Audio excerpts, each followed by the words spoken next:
Quando houve a prisão, né, do Braga Neto, muito se falou, momento histórico, né?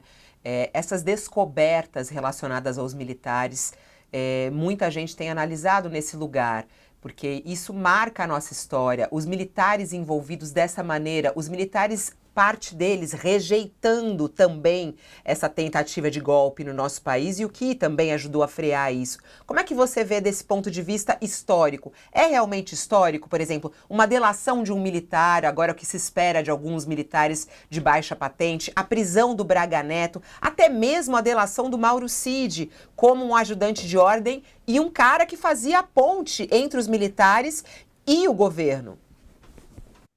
Bom, eu penso que nós não viramos essa página da nossa história e que temos aí pela frente essa função histórica mesmo, né, de virar essa página de impunidade. Historiador gosta de voltar muito para trás, né? Eu prometo não fazer isso demais, mas é possível dizer que o exército, que define a si mesmo como fiel da balança da democracia, nunca o foi. Se nós pensarmos na história brasileira de longo curso, é possível dizer que a nossa história é marcada por golpes e contragolpes. Já no Império, as crianças aprendem, né? Golpe da maioridade, né? Quando Dom Pedro II se tornou imperador. Era golpe em 1840, mas vamos começar da República, né? A República foi um golpe dos militares por sobre os civis. E sabemos da impunidade que rolou no contexto de Deodoro e Floriano, enfim, que legislaram ao arrepio da lei.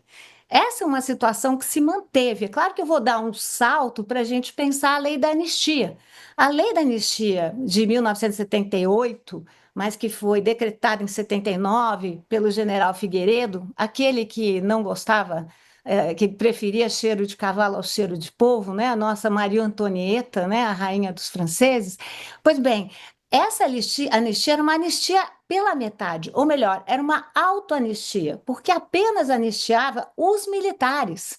Os militares que não podiam ser anistiados, militares torturadores, que mataram, sequestraram, mutilaram brasileiros, fizeram desaparecer brasileiros e brasileiras. Essa autoanistia pela metade vem nos custando muito, assim como o famoso artigo 142 da nossa Constituição, que é lido, no melhor dos casos, com má fé, no pior, de forma fraudulenta. Esse artigo 142 é lido como se as Forças Armadas tivessem um poder acima dos demais poderes. Pois bem, numa democracia, ninguém tem poder, autoridade acima dos demais poderes, acima das pessoas eleitas pelo povo e pelas autoridades constitucionais. Essa má leitura do artigo 142 e também essa má leitura do que se refere à anistia tem sido muito utilizada por Bolsonaro. Ou seja, Bolsonaro pede para si o que os militares da ditadura militar nunca concederam aos seus opositores, que passaram a vir só em 84. Então, esse golpismo precisa ser combatido, porque na história, eu repito, na longa duração, o que a gente pode perceber, Josias e Fabíola, é que impunidade chama impunidade. Ou seja, quando um golpe não é punido, ele tende a gerar outros golpes. Então, eu penso que está na hora de nós, sim, virarmos a página da nossa história. Muito bom. Ó, tem aqui, o Paulo Jorge acaba de mandar uma mensagem, falou assim, isso é um presente de Natal, ter Lília e Josias? É o presente do Papai Noel chegando já, entendeu? Lília e Josias, ela que tá super ocupada nos últimos tempos, muitos lançamentos. A Academia Brasileira de Letras tem uma agenda e tudo mais. Ela conseguiu arrumar o dia 23 pra gente. Olha que honra. Ó, vamos ao nosso primeiro intervalo, quem tá conosco na TV, e a gente volta já já. E a gente segue aqui pelo nosso YouTube, porque a gente continua sendo o UOL, o nosso programa digital. E quem vai chegando conosco nessa conversa, e ele tem do ponto de vista também jurídico, e aceitou conversar com a gente nesse 23, no meio da preparação da ceia. Cadê ele? Walter Mairovich, o nosso professor que já está aí de folga em São José do Rio Preto, está ele. Olá, bom dia, professor. Bom dia, Fabiola. Bom dia, Lília, nossa imortal de hoje. Ela Bom não dia, gosta que fale Josias. mortal, Mairovich, não pode falar. De hoje vale, é só de hoje. Amanhã já não sou, nem fui ontem. Não. Mas veja, É, vamos divergir, tá? vamos Ela é divergir. imortal para nós, ela não vai É, morrer nunca. é Esse é o isso. Verdade. sentido, tá? O É Rui um Então Castro é fato. também não assim que a gosta de ser gente chamado de faz. mortal, é isso. É. Bom, mas eu estou aqui a caminho, está na metade do caminho, porque eu estava muito saudoso da minha sogra, muito saudoso, que está com 90 anos, então eu estou viajando para rever a minha sogra. Vocês acreditam, né? Eu Na acredito. minha intenção. É, Ai, ai, ai, a piada da olha, sogra, a piada do tio. É final de ano, gente, vambora. Ó, professor mas Mairovich, a gente Fabiola, tava. eu jamais vou falar, Ah, aqueles que genros falam aí, minha sogra tem uma saúde irritantemente boa. Não, não, nada disso. Eu não falo, da minha boca não sai isso. ó, o professor Walter Mairovich chegando aqui. A gente tem várias questões, né, jurídicas. Aliás, o nosso ano de 2024 também nesse ponto, quanta coisa a gente tem aprendido do mundo jurídico e a forma, né, como o judiciário tem atuado no nosso país, inclusive em defesa da democracia. Um dos pontos fortes até das falas que a gente acompanha dos ministros do Supremo Tribunal Federal a tomar essas decisões. A gente está com o professor Walter Mairovich hoje aqui e há essa possibilidade aí de delações. Eu queria entender, professor Walter Mairovich, qual é a importância dessas delações de militares especificamente? Por que quando a gente fala, delação de militar é algo que chama ainda mais atenção? Essas delações, elas ajudam ou não? Elas são esperadas ou não nesse processo que investiga a tentativa de golpe? Como é que o senhor analisa? Olha, Fabiola, eu tenho insistido muito, mas muito mesmo, em se colocar o nome técnico adequado. Então, todo mundo fala em delação, delação, e se a gente olhar lá atrás, e boa história, Lília, é, olhar onde ela nasce com relação à máfia siciliana, a Cosa Nostra, onde se usou a expressão delação, e o que aconteceu? Todos os mafiosos falaram: olha, isso é traição. Mas o nome técnico, e eu insisto nisso, é colaboração com a justiça. É uma coisa digna, onde a pessoa reconhece o erro, reconhece e quer ajudar o Estado. Olha, é como se fizesse: olha, eu mudei, eu estou mudando, agora eu estou do lado da justiça e quero colaborar com a justiça. Isso deixa para trás aquilo que você lembrou e bem, Fabiola. Por que os militares resistem? Por causa da sua formação, da disciplina. Mas tem algo a mais, um valor mais alto, que se chama colaborar com a justiça do Estado Nacional, do Estado-nação. É assim que tem que ser visto. Então, mas já que a colaboração com a justiça é premial, implica em prêmios, o que os militares, e a gente viu isso com relação ao Mauro Cid, o que eles olham? Eles olham também a premiação. E premiação para militar significa não perder a patente por indignidade, que é em processo disciplinar administrativo. Então, existe, volto ao ponto, a colaboração com a justiça e todos os militares que juram a Constituição, prometem que cumprirão a Constituição e que derrapam pelo caminho, podem voltar a ajudar o Estado Nacional, a quê? A não deixar impunes os crimes, e crimes daqueles que violaram a Constituição. Então, não é uma delação, uma dedoduragem.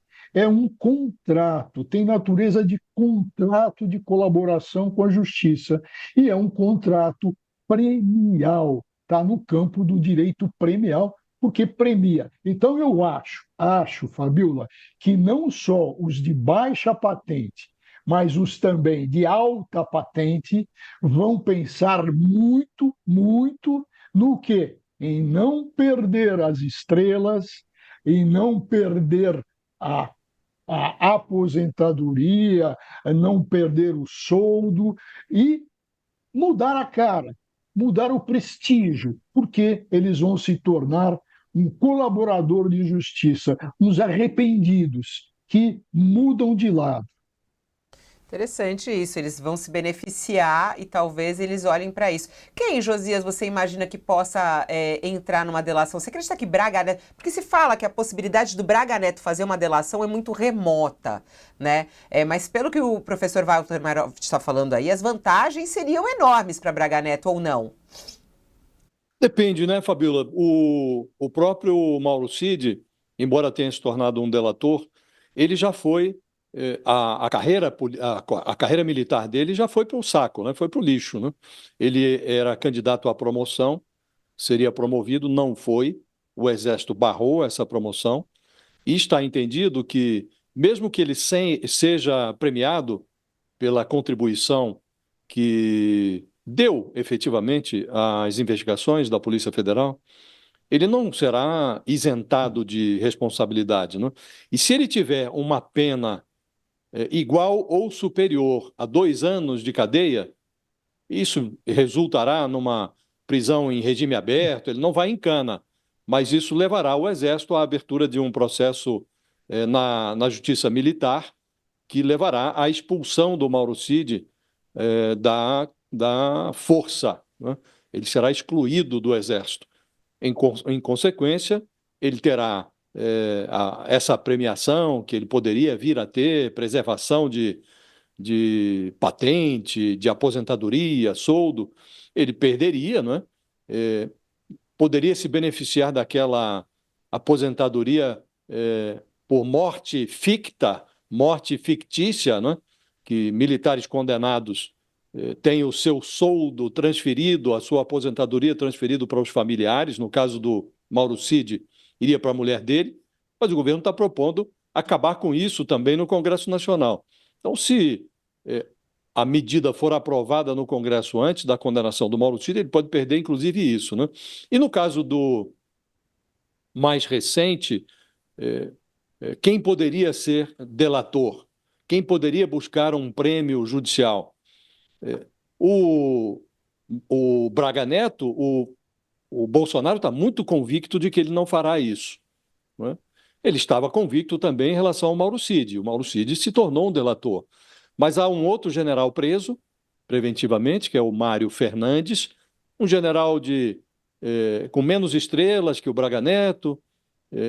Muito se especulou sobre a hipótese dele fazer uma delação e não soou nenhuma negativa peremptória. Não vai fazer.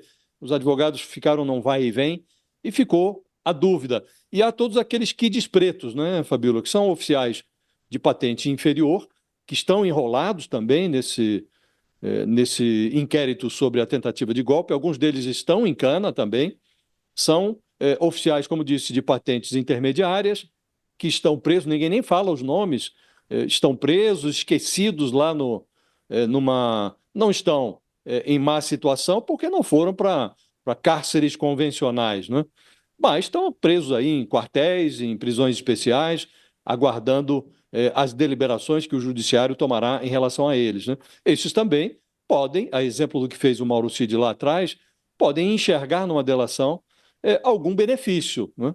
Podem reduzir as penas a que estariam sujeitos se não forem delatores. Mas, como disse, é necessário que, para se tornar colaborador, para que a colaboração seja aceita, é necessário que eles apresentem. Eles estão envolvidos, por exemplo, os tais quides pretos, são acusados de participar da operacionalização do tal Plano Verde-Amarelo, né, que visava a eliminação do Lula, do Alckmin e do Alexandre de Moraes. Eles terão que apresentar elementos novos, ainda desconhecidos da Polícia Federal, sobre esse plano. Um desses elementos é a origem do dinheiro, né?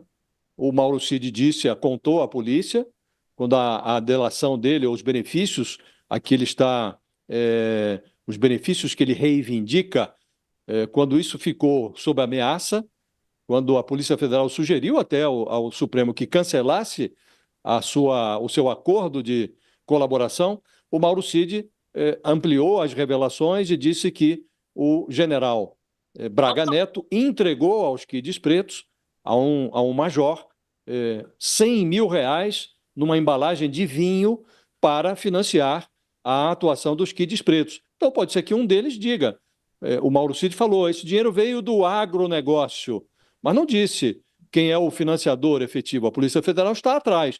Se um desses kids pretos tiver essa informação e repassar à Polícia Federal, por que não? Podem ser aceitos como colaboradores e podem se beneficiar da colaboração. Mas é preciso que seja uma colaboração efetiva, Fabiola.